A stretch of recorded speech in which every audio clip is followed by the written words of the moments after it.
There. I'm just wondering if you can talk a little bit more about places that have had test positivity rates of more than 50%. Is it just Whistler, other parts in the province as well? And just if you can kind of paint a picture of what that's like right now in the province. Yeah, so we've been talking that the epicenter of the pandemic continues to be the most populous areas of the province, particularly in the Lower Mainland.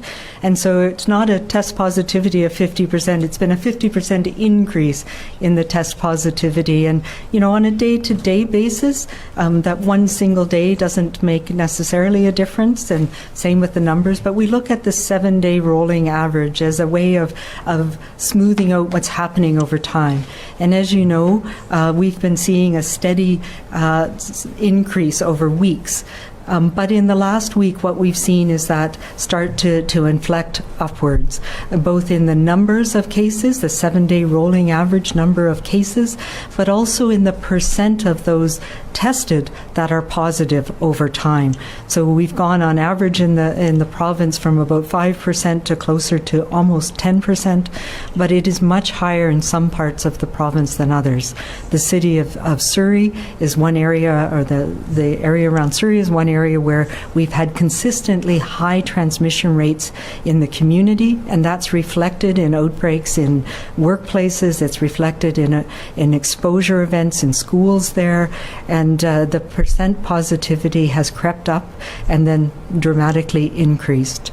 We've seen very high rates in the north, reflecting again the fact that the number of people tested is smaller, but the chance of them being positive is much higher, and in many communities across the north.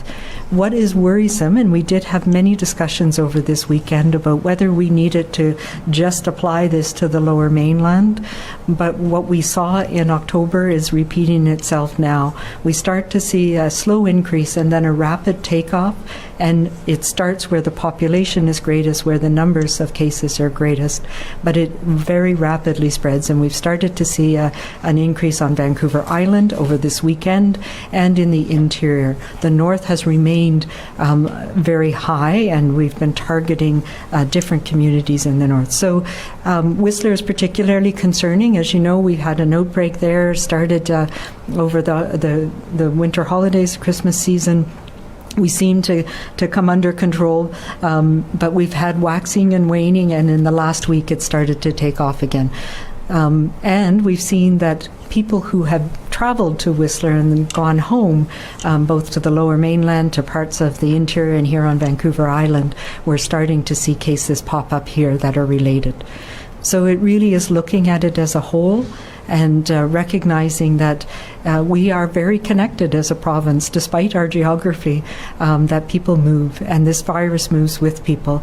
So we need to take these measures across the board to be able to keep things down, so that we don't put our hospital system at risk, and we're able to focus on those important services in our communities, our workplaces, and keeping schools open. I'm wondering, Dr. Henry, can you go back to talking about people who have traveled around the province and testing they should do? Is it just people who have traveled to Whistler who should go get tested? I just want to be very clear on what you're asking of people.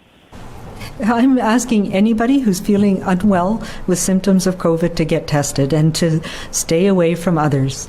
It is absolutely, we've seen spread of the virus from people who travel to Whistler, but there's also, as we know, a lot of transmission in communities around the province right now. So the people traveling to and from the Lower Mainland, to many parts of Vancouver Island. In the north, there are many communities where there's been spread of the virus through travel across the north. So we need to pay attention to staying close to home right now, unless it's absolutely necessary.